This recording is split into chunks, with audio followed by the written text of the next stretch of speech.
ನಾವು ಬಹಳ ಪ್ರಾಮಾಣಿಕರಿದ್ದೀವಿ ಅಂತ ಹೇಳಿಲ್ಲ. ಕೆಲವೊಂದು ಮಂದಿ ನರೇಂದ್ರ ಮೋದಿ ಅವ್ರನ್ನ ಹೊಗಳಿದ್ರು. ಕೊಟ್ಟಿದ್ರು 20 ವರ್ಷ ನಮ್ಮ ಸಿದ್ದರಾಮಯ್ಯ ಮುಖ್ಯಮಂತ್ರಿನ ಆಗ್ತಿದ್ರು, ನಾವೇ ಇರ್ತಿದ್ವಿ. ನಾನು ನೇರವಾಗಿನೇ ಮಾತಾಡ್ತೇನೆ.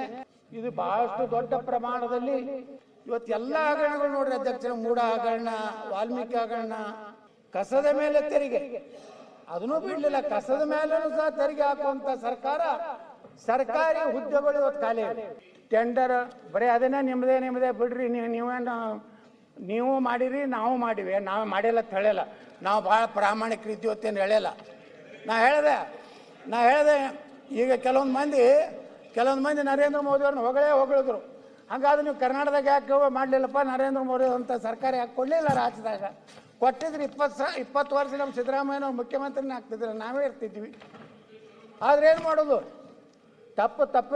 ತಪ್ಪು ಯಾರು ಮಾಡಿದ್ರು ತಪ್ಪಿಗೆ ನಾನೇನು ಈ ಕಡೆ ಮಾತಾಡೋದು ಆ ಕಡೆ ಮಾತಾಡೋದಿಲ್ಲ.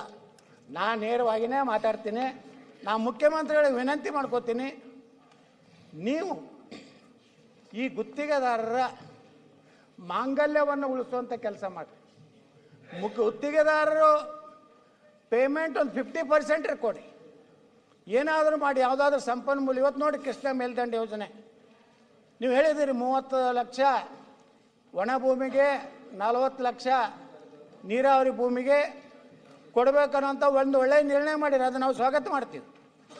ಆದರೆ ಅದ್ರ ಜೊತೆಗೆ ಆ ಹಣ ಕೊಟ್ಟು ರೈತರನ್ನು ಒಂದೇ ಕಂತಿನಲ್ಲಿ ಕೊಡುವಂಥ ಒಂದು ಮಾತನ್ನು ಹೇಳಿದ್ದೀರಿ.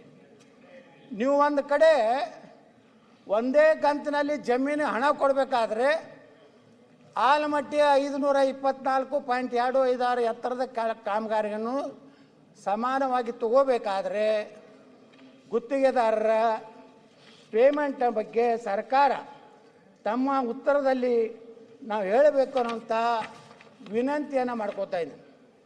ಅಧ್ಯಕ್ಷರೇ, ಇವತ್ತು ವ್ಯವಸ್ಥೆ ಯಾರು ಅಹಿಂದ ಅಂಥೇಳಿ ನಾವು ನಾಯಕರ ಅಂತೇಳಿ ನಮ್ಮ ಮುಖ್ಯಮಂತ್ರಿಗಳು ಹೇಳ್ಕೋತಾರೆ.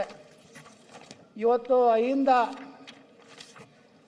ನಮ್ಮ SCP TSP ಸುಮಾರು 30,000 ಸಮೀಪ ಕೋಟಿ, 30,000 ಕೋಟಿ ಸಮೀಪ, 40,000 ಕೋಟಿ ರೂಪಾಯಿ ಸಮೀಪ ನೀವು SCP TSP ಹಣವನ್ನು ಗ್ಯಾರಂಟಿ ಯೋಜನೆಗೆ ಇವತ್ತು ವರ್ಗಾವಣೆ ಮಾಡಿರಿ. ಹಾಗಾದರೆ 40,000 ಕೋಟಿ ಹಣ ಏನು ನಮ್ಮ ಪರಿಶಿಷ್ಟ ಜಾತಿ ಪರಿಶಿಷ್ಟ ಪಂಗಡದ ಜನಾಂಗದವ್ರಿಗೆ ಹೋಗಬೇಕಾಗಿತ್ತು.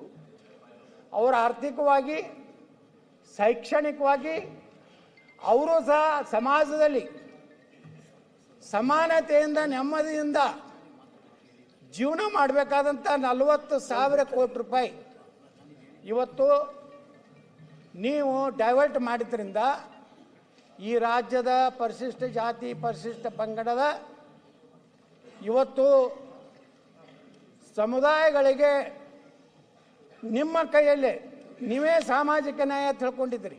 ರಾಜ್ಯಪಾಲರ ಭಾಷಣದಲ್ಲಿ ಎಲ್ಲಿ ಸಾಮಾಜಿಕ ನ್ಯಾಯ ಇದೆ?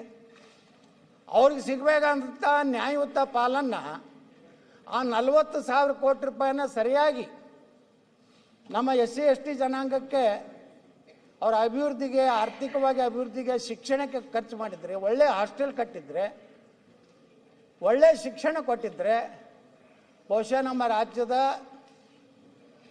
SC ST ಜನಾಂಗ ಅತ್ಯಂತ ನೆಮ್ಮದಿಯಿಂದ ಡಾಕ್ಟರ್ ಬಾಬಾ ಸಾಹೇಬ್ ಅಂಬೇಡ್ಕರ್ ಅವರ ಒಂದೇನು ವಿಚಾರ ಇತ್ತು ಆ ವಿಚಾರವನ್ನು ಜಾರಿ ಮಾಡಿದರೆ ಬಹುಶಃ ಈ ಒಂದು ಯೋಜನೆಗಳು ಇವತ್ತು ಯಶಸ್ವಿ ಆಗ್ತಿತ್ತು. ಆದರೆ ಅಧ್ಯಕ್ಷರೇ, ಭಾಳ ದುರ್ದೈವ, ಅಹಿಂದ ನಾಯಕರೇ ಮುಖ್ಯಮಂತ್ರಿ ಇದ್ದಾಗ ವಾಲ್ಮೀಕಿ ಹಗರಣ ಆಗ್ತದೆ.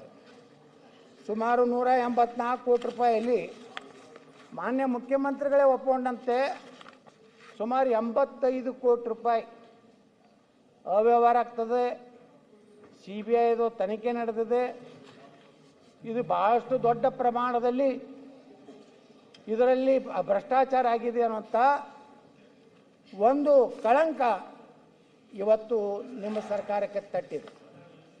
ಕಾರ್ಮಿಕರ ಕಿಟ್ ಹಗರಣ ಆಯಿತು, ದಲಿತ ಮಹಿಳೆಗಳ ಮೇಲೆ ದೌರ್ಜನ್ಯ, ಜನಸಾಮಾನ್ಯರಿಗಂತರೂ ಇವತ್ತು ಎಲ್ಲ ಹಗರಣಗಳು ನೋಡ್ರಿ ಅಧ್ಯಕ್ಷರ, ಮೂಡ ಹಗರಣ, ವಾಲ್ಮೀಕಿ ಹಗರಣ, ವಸತಿ ಹಗರಣ, ನರೇಗಾ ಹಗರಣ, ಕಾರ್ಮಿಕ ಕಿಟ್ ಹಗರಣ, ಜನರಿಗಂತೂ ದಿನಾಲೂ ಒಂದೊಂದು ಟ್ಯಾಕ್ಸು, ಪೆಟ್ರೋಲು, ಡೀಸೆಲು, ವಿದ್ಯುತ್ತು, ನಂದಿನಿ ಹಾಲು, ಆಲ್ಕೋಹಾಲು, ಆಸ್ತಿ ನೋಂದಣಿ ಶುಲ್ಕ, ದಿನಬಳಕೆ ವಸ್ತುಗಳು, ಸಾರಿಗೆ ದರ, ಸರ್ಕಾರಿ ಆಸ್ಪತ್ರೆಗಳ ಸೇವಾ ಶುಲ್ಕ, ಆಸ್ತಿ ಮುದ್ರಾಂಕ ಶುಲ್ಕ, ಆಸ್ತಿ ತೆರಿಗೆ, ನೀರಿನ ಬಿಲ್ಲು, ಮರಳು, ಗಣಿಗಾರಿಕೆ ಶುಲ್ಕ, ಕಸದ ಮೇಲೆ ತೆರಿಗೆ, ಅದನ್ನೂ ಬಿಡಲಿಲ್ಲ, ಕಸದ ಮೇಲೂ ಸಹ ತೆರಿಗೆ ಹಾಕುವಂಥ ಸರ್ಕಾರ ಇವತ್ತು ಆಯಿತು ಅನ್ನೋಂಥ ಪರಿಸ್ಥಿತಿ ಇವತ್ತು ಈ ರಾಜ್ಯದಲ್ಲಿ ಇವತ್ತು ನಿರ್ಮಾಣ ಆಗಿದೆ.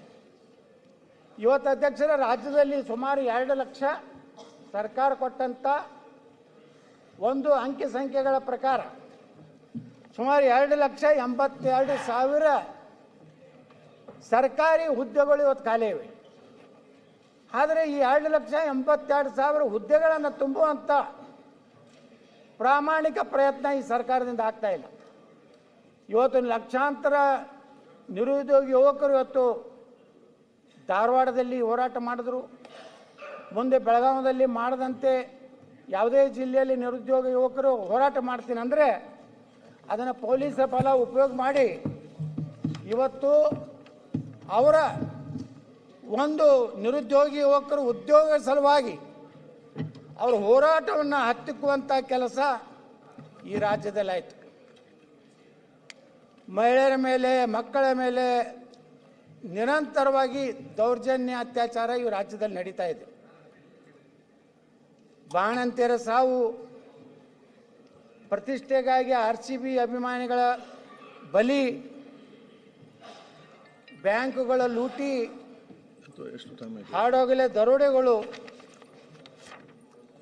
ಸನಾತನ ಧರ್ಮದ ಕಾರ್ಯಕ್ರಮಗಳ ಕಲ್ಲು ತೂರಾಟ, ಬೆಂಗಳೂರಿನಲ್ಲಿ ಜಯನಗರ ತೇರು ಎಳೆಯುವಾಗ ಮಾಲಾಧಾರಿಗಳ ಮೇಲೆ ಕಲ್ಲೆಸೆತ, ಬೆಂಗಳೂರು ನಗರದಲ್ಲಿ ಕಿಲ್ಲರ್ ಗುಂಡಿಗೆ 558 ಜನ ಬಲಿ, ರಾಜ್ಯದಲ್ಲಿ ಸುಮಾರು 1,585 ರೈತರ ಆತ್ಮಹತ್ಯೆ,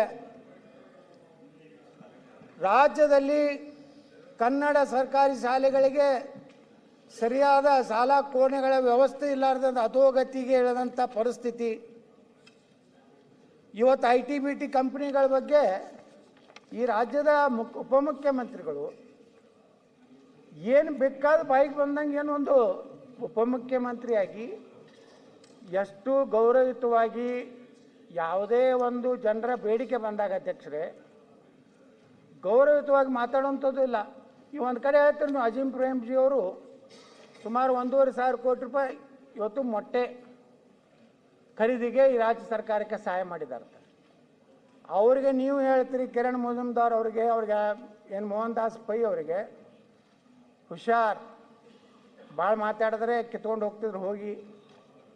ಯಾವುದೋ ಒಂದು ಬಡಾವಣೆಯವರು ನೀರು ಬಿಡಿದ್ರೆ ನನಗೆ ಗೊತ್ತಿದೆ ಇದೆಲ್ಲ ನನ್ನ ಮುಂದೆ ಆಟ ನಡೆಯೋದಿಲ್ಲ, ಗುತ್ತಿಗೆದಾರರಿಗೆ ಬೆದರಿಕೆ. ಈ ರೀತಿ ಒಬ್ಬ ಜವಾಬ್ದಾರಿಯುತವಾದಂತಹ ಒಂದು ಸ್ಥಾನದಲ್ಲಿರೋರು ಯಾವ ರೀತಿ ಜನಸಾಮಾನ್ಯರ ಜೊತೆಗೆ ಜನರ ಸಮಸ್ಯೆಗಳಿಗೆ ಸ್ಪಂದನೆಯನ್ನು ಮಾಡಬೇಕು ಅನ್ನೋಂಥ ಒಂದು ಪರಿಸ್ಥಿತಿ ಇವತ್ತು ಸರ್ಕಾರದಲ್ಲಿ ಇರದೇ ಇರೋದ್ರಿಂದ ಒಂದು ಕಡೆ ನೀವು ಹೇಳ್ಕೊತೀರಿ ನಮ್ಮ ಸರ್ಕಾರ ಪಾರದರ್ಶಕ, ಅತ್ಯಂತ ಇಡೀ ದೇಶದಲ್ಲಿರುವಂಥ ಅನೇಕ ಸಂಸ್ಥೆಗಳು ನಮ್ಗೆ ಅನೇಕ ಸರ್ವೆ ಪ್ರಕಾರ ನಮಗೆ ಭಾಳ ಒಳ್ಳೆ ನೋಡ್ರಿ ಮೊದಲೇ ಪ್ಯಾರಾದಲ್ಲಿ ಹೇಳ್ತಾರೆ. ಹೆಚ್ಚಿನ ವಿಡಿಯೋಗಳಿಗೆ ಪ್ರತಿಧ್ವನಿ ಯೂಟ್ಯೂಬ್ ಚಾನೆಲ್ ಸಬ್ಸ್ಕ್ರೈಬ್ ಮಾಡಿ, ಬೆಲ್ ಐಕಾನ್ ಕ್ಲಿಕ್ ಮಾಡಿ.